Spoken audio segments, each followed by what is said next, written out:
Shalom saudaraku, kita berjumpa lagi dalam renungan motivasi dan inspirasi kehidupan. Tak ada kesulitan yang menyulitkan Anda sebelum kesulitan itu membuat Anda merasa benar-benar sulit. Kelemahan yang menguatkan. Saudaraku yang terkasih, apakah Anda merasa bahwa hidup Anda taat dan melayani Tuhan dengan setia, namun dalam kehidupan sehari-hari mengalami berbagai macam persoalan hidup, berada dalam kesulitan, menderita sengsara dan berbeban berat? Lihatlah kehidupan Rasul Paulus. Sebagai seorang pelayan Kristus yang setia, ia menghadapi berbagai macam kesulitan, tantangan, dan penderitaan yang berat. Kesulitan-kesulitan yang dialaminya pasti membuat Rasul Paulus sangat menderita. Inilah berbagai kesulitan yang dihadapi Rasul Paulus, seperti yang ia nyatakan dalam suratnya kepada jemaat di Korintus. Karena Injil, Rasul Paulus sering dikejar-kejar untuk ditangkap dan dimasukkan ke dalam penjara. Saya bekerja lebih keras, saya lebih sering dimasukkan ke dalam penjara, saya lebih banyak disiksa dan sering hampir mati. Paulus berkali-kali mengalami penganiayaan fisik yang hebat. Sudah 5 kali saya disiksa oleh orang Yahudi dengan pukulan cambuk 39 kali. 3 kali saya dicambuk oleh orang-orang Roma. Pernah pula saya dilempari dengan batu. 3 kali saya mengalami karam kapal di laut. Dan sekali saya terapung-apung di laut selama 24 jam. Paulus sering menghadapi bahaya dalam perjalanan, seperti diancam bahaya banjir, karam laut, dan bahaya perampok.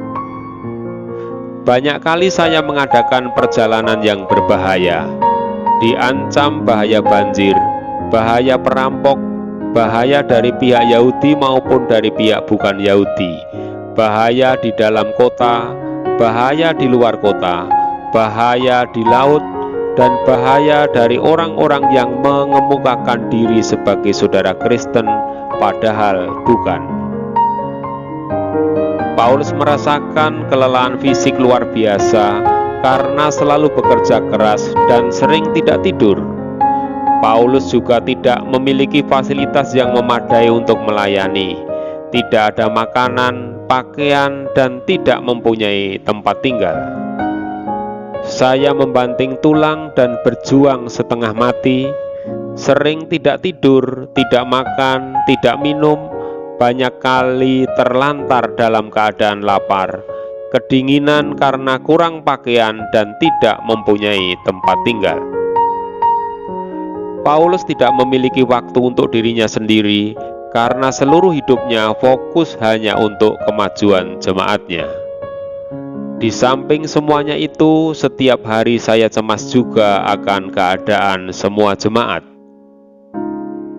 Paulus juga ikut merasakan pergumulan dan kesulitan yang dialami jemaat. Bila ada yang lemah, saya pun turut merasa lemah juga. Bila ada yang jatuh ke dalam dosa, hati saya turut hancur.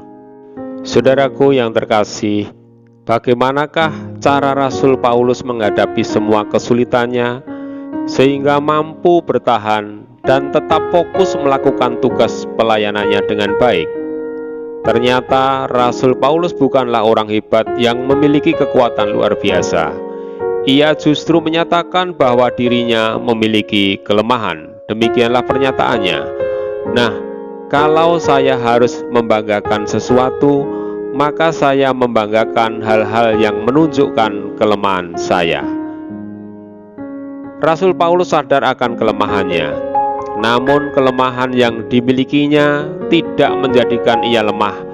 Kelemahannya justru menjadi kebanggaan bagi dirinya.